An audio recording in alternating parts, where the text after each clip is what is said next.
appreciate it. As she mentioned, I'm the director of the Brownfields program for the City of Tulsa. I'm also the Deputy Chief of Economic Development for the City of Tulsa.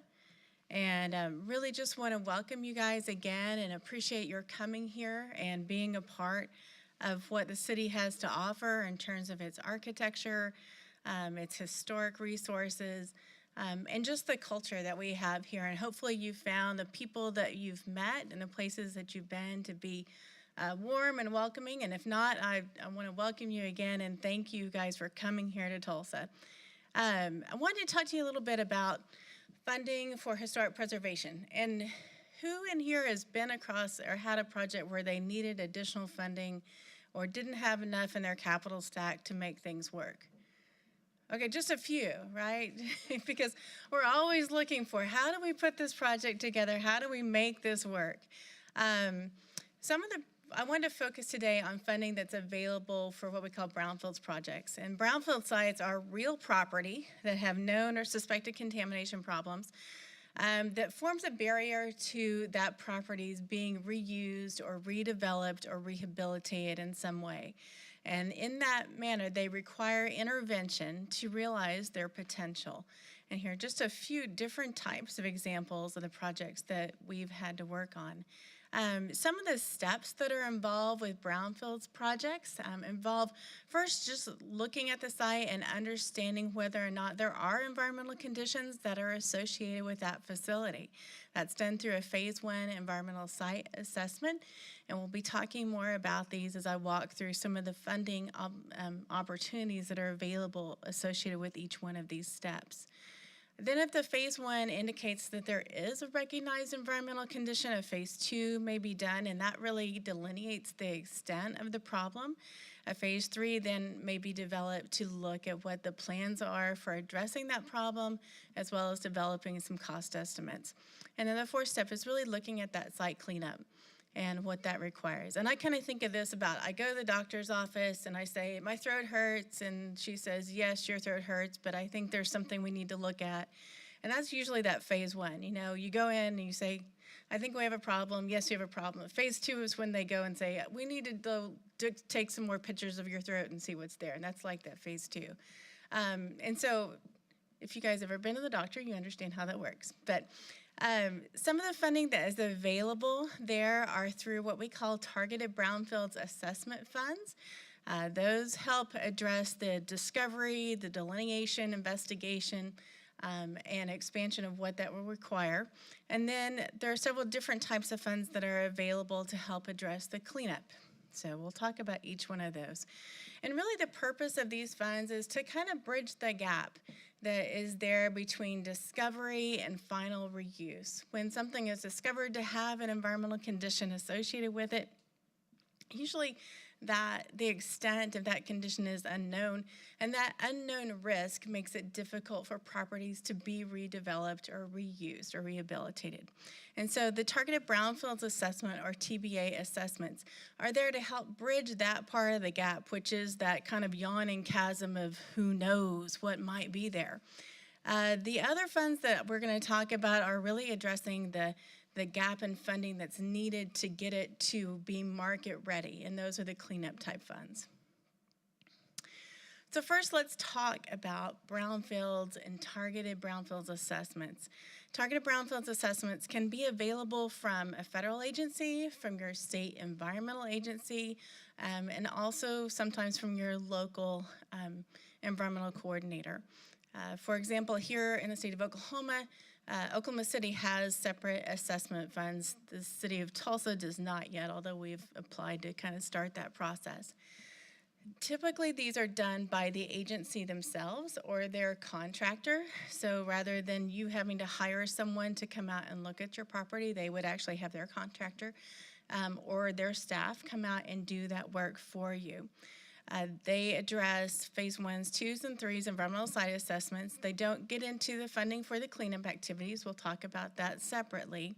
And can be used to address everything from fuel storage tanks, old gas stations, asbestos in buildings, lead-based paint, and those are some of the common themes that we see in projects that involve roadside architecture. I want to emphasize this because as we go forward into eligibility for cleanup funds, one of the key things that I'll say over and over again is you have to be able to prove that you didn't cause the problem. And that's done through a phase 1 environmental site assessment. So I always encourage people to please, even if you don't think you may have a problem, go ahead and do that phase 1 before you purchase a project, whether you're a nonprofit or a governmental agency or otherwise, just to be able to show if you get into something in the future, you're covered in terms of being able to prove you didn't cause the problem. So what are some of the eligible applicants for targeted brownfields assessments? We look at municipalities can apply. So the city of Tulsa has used targeted brownfields assessments that are provided by the state of Oklahoma and by the federal government through US EPA. Sometimes we'll also work with COGS. In Oklahoma, they're the councils of government or COGS. In other states, those quasi-governmental agencies are known by other names, but that's what they are around here. We also work with like authorities and commissions like the Development Authority or the Housing Authority or airport authorities, might be some other types of applicants. And then also nonprofits that are working with a municipality. So basically this is all going to be funneled back through some type of governmental agency in relationship to another agency and then performing those for each other. Some of the things that are important in being able to obtain funding for targeted brownfields assessment is just having a commitment to revitalizing that property, having some redevelopment or reuse potential. So they don't want to be funding things that are just going to sit there for a long period of time that nobody really knows what to do with it. They're really looking to fund projects and the assessment of those projects that have some type of future planned out for them, where reuse or redevelopment is going to be a benefit to the community. One of the projects I wanted to highlight here is the Vollis Simpson Whirligig Park in North Carolina. Who here has heard of the Vollis Simpson Whirligig Park? Okay, yeah. I love this project. I think it's so interesting because it's one of those where preservation really formed or instigated a lot of other things in that community that were really exciting to see. So Vollis Simpson was a farmer, and he also moved houses. And he collected things when he moved houses, things that people had left behind, pieces and parts, and he used those and put them together in unique ways and created whirligigs out of them. And he put them all over his farm in a big field, and when he finally decided that he was old enough to retire and he really didn't feel like he could take care of these anymore, I'm summarizing for all of you who know the story better, decided he would donate these to the city of Wilson, North Carolina. And Wilson, North Carolina used to be like the tobacco capital of North Carolina. It's covered with old tobacco warehouses, has a pretty medium-sized population with an average income about $36,000 a year for the average household there. Through the donation of those products, the city kind of came together and went to a number of agencies and began to say, okay, we have these resources now, what do we do with this? And so they were able to get quite a bit of funding and support in terms of technological support and research support to develop a whirligig conservation plan and a park. They also obtained some funding from their Tobacco Trust Fund to support development in the area of that park, which is in the middle of Wilson, North Carolina. And then also a Tiger grant from ODOT, from the North Carolina Department of Transportation. I say ODOT because that's the Oklahoma Department. But to pay for some highway improvements to lead into the park area and into Wilson itself. And one of the things that they found, though, as they moved forward is that there was a lot of interest in developing around the Whirligig Park, but because of the condition of those surrounding warehouses and the environmental conditions associated with them, there was still an environmental barrier to the rest of the community in that area being redeveloped. And so the EPA came in with an assessment grant for that community to help bridge that initial gap, that I don't know what's out there gap, and help them come up with funding not only for that, but also for some of the cleanup mechanisms there. And ended up attracting a great deal of additional investment in that central area of Wilson, North Carolina. It's a great story. If you guys ever have a chance to go out and look and Google that story, there's a lot of information out there. Now I want to talk a little bit beyond Brownfield's assessments, beyond that process where we identify and quantify the problems, to how do we actually get things cleaned up. And for projects where the property values are quite high and the cost to clean up is low, many of those projects are going to be self-implementing. That is, they happen and people take care of the problems in the buildings or the structures that they have without ever involving a government agency except to get a building permit. That self-implementing wedge changes depending on market conditions, whether market conditions are hot or not. The second wedge there is where the cleanup costs are higher and the cost or the value of that property is lower. And those typically involve some type of public-private partnership. And the third category are projects where the cleanup cost is going to be very high and the value of that property may not be that significant. And so for those, typically involve public sector actions. I want to start out by talking about public and private partnerships and the funds that are available for those activities. One of those is the Brownfield Revolving Loan Fund. And these are low to no interest loans to businesses, so there are loans to private sector individuals. They can also be forgivable loans to nonprofit groups. They typically require some type of match, and that can be an in-kind match as well in some cases, but reimbursement of costs. So you first spend the money and then you're reimbursed for those activities that you've conducted. And then once that principal is repaid, it can be relent and circulated within the community. The City of Tulsa has a Brownfield Revolving Loan Fund. So if you guys have a Brownfield project that you want to do, we have about $400,000 right now that we're looking to make loans on for Brownfields projects in the City of Tulsa.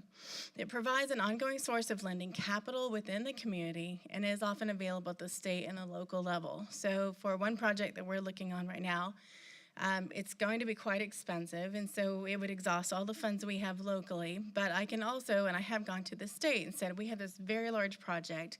What do you guys have in your RLF that you can contribute? And together, I think we can come up and put those together and make one really solid project. Eligible applicants must own a brownfield, must not have caused the brownfield to become that way, and be able to repay the loan and have a plan for reuse. Some of the property types that are eligible are really anything that you can think of. Old dumps, it could be landmarks, it could be retail, it could be gas stations, it could be laundromats, it could be industrial facilities. Whatever you can think of, as long as it's not single-family residential, probably fits within the boundaries of this program. Some of the things that you might think about for cleanup of these are petroleum contamination, asbestos, and lead-based paint are often very common, as well as hazardous substances. Controlled substances like meth labs and others, and then mine-scarred lands and other contaminants. I put animal debris because if you've ever been in an old building where the ceiling is falling down or the windows are out, there's like piles of dead pigeons and poo, and that's actually an environmental condition that can be addressed through some of these cleanup grants, so things to consider there. So some of the things it can be used for, that site control is one of the important things. That's fencing, that's maintaining stormwater not moving off-site, warning signs, stabilizing facilities, putting on caps so that things don't migrate off-site. Also, that actual process of cleaning up, whether it's asbestos or lead-based paint or things in the water or things in dirt, that cleanup process is fully covered by this RLF program. And then I want to just highlight a project here that we did with the Oklahoma Theater in McAlester, Oklahoma, just a little about an hour or two south of here. This theater is an Art Deco example, opened in 1931, it was closed in '89. It had asbestos issues on the interior of the facility, and so when they wanted to reuse that as a community center, a community theater, they obtained a revolving loan fund award from the Oklahoma Department of Environmental Quality. And they used that for the abatement of the asbestos in the building in coordination with the State Historic Preservation Office to preserve the Art Deco features that were present in that building. I also used a lot of volunteers, and I will say this, if you're working with volunteers and you're doing a site cleanup, try to keep those two separate.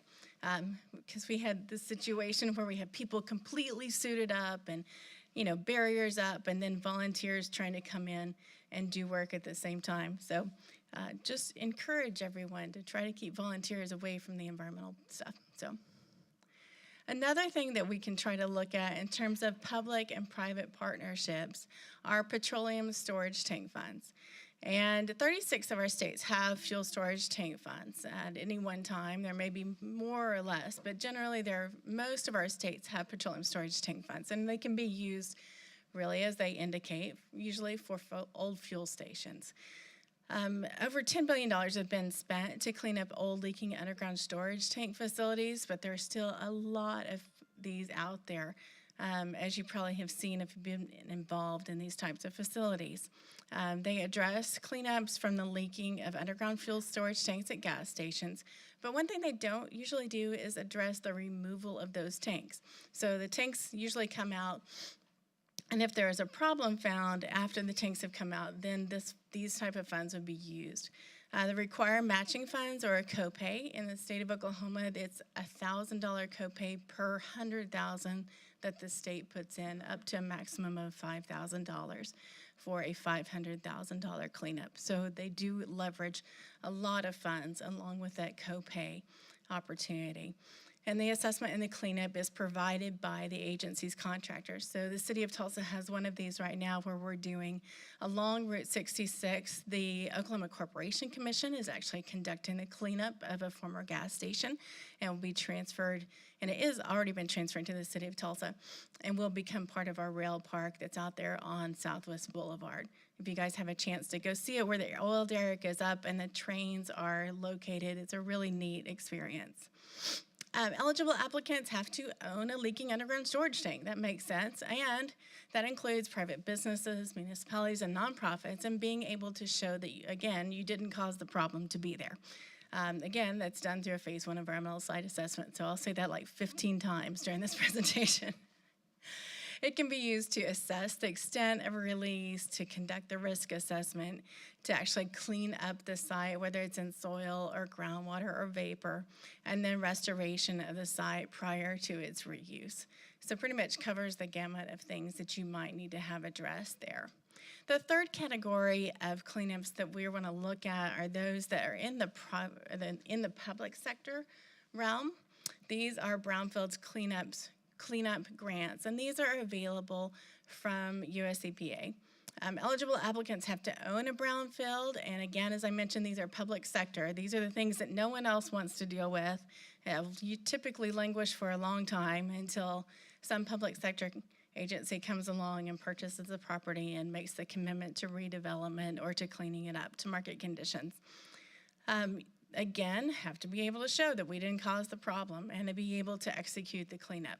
The City of Tulsa has 3 of these cleanup grants currently associated with a historic property just northeast of downtown. The types of properties that are eligible, again, they could be industrial sites, they could be commercial sites, they could be retail, really the gamut of the types of properties that are eligible, but they have to be publicly owned properties to make this work. The types of contamination, again, range from petroleum to asbestos, lead-based paint, and on.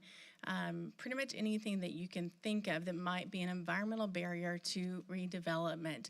The properties that we're working on currently had asbestos and lead-based paint inside the buildings that we've already taken care of, as well as metals, oils, PCBs, and others that are in the soils that we're working on getting cleaned up currently. So several different phases involved there, but all apply to the activities that can be done under this grant. An example I want to show you is the USS Hoga, which served in Pearl Harbor, was declared a national landmark in 1989. So if you think about Pearl Harbor, and Nevada was looking to get out of the harbor and make it to open water. It was bombed right as it began to enter the channel to exit the harbor. And luckily, or not luckily, but intentionally landed itself on a sandbar. The Hoga came in, helped it right itself, put out the fires, keep ships from sinking, get people off of boats, do a lot of firefighting. Credited with saving the Pacific Fleet at that point in time. It was purchased by the Arkansas Inland Maritime Museum, and so they sought to bring it to Arkansas. It currently is in Little Rock, Arkansas, and applied for a grant from US EPA to do the cleanup of this ship. And they ran into a problem with the ship actually meeting that definition of real property environmental contamination, of which impedes its barrier, or serves as a barrier to redevelopment. A real property typically has to have an address, and a ship doesn't have an address. So they worked with their local SHPO or the state SHPO to develop a preservation easement that actually was able to provide it with a legal description. And they were able to apply to EPA for their Brownfields grant and address the asbestos and lead-based paint and other hazardous materials that remained on the ship. Also in coordination with their HPC. It is now open in Little Rock, Arkansas. If you guys ever want to go down there and see one of these ships, along with, I think, a submarine and some other resources, which are really neat to see. With that, I want to just conclude. We have a few minutes left, I think, for questions. If you guys have any questions about brownfields and financing for redevelopment. Yes.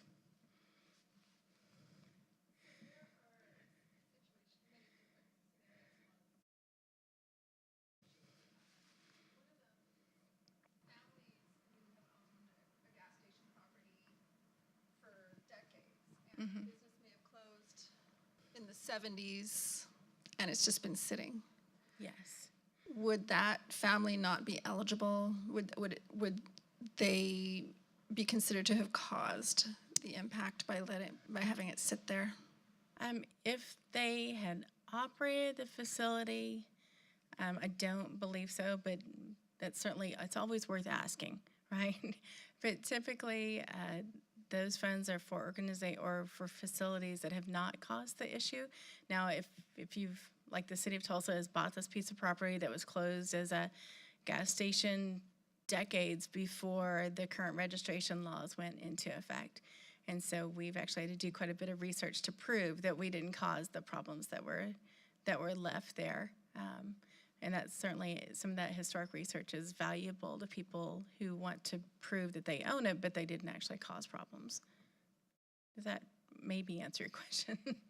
Yeah, and in situations like that where the station has always been in the family, are they actually liable for?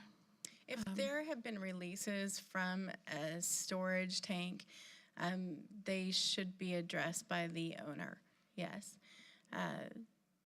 There are some other resources that are also available to help out people who can't really take care of those things as well.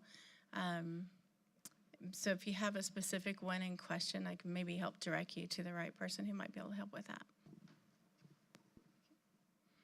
Another question? No. Okay. Well, thank you guys. Wait. Oh, wait. We got one. There you go. You had mentioned a lot of the funding was through EPA, and I know they've gone through a lot of cuts lately. Do you know how the Brownfields program has kind of fared in all of that? It looks like Brownfields is doing quite well in that, and that's been a real relief to see that the current administration, for all the other things that are going on, really seems to want to see that type of redevelopment and reuse and reinvestment to happen. So, I mean, are there other federal programs similar to that, or is it mostly through EPA? The Brownfields program is specific to US EPA, yes. Okay, do we have any more questions? No? All right, Okay. thank you. Thank you. Thank you And very again, much. welcome to Tulsa. Thank you.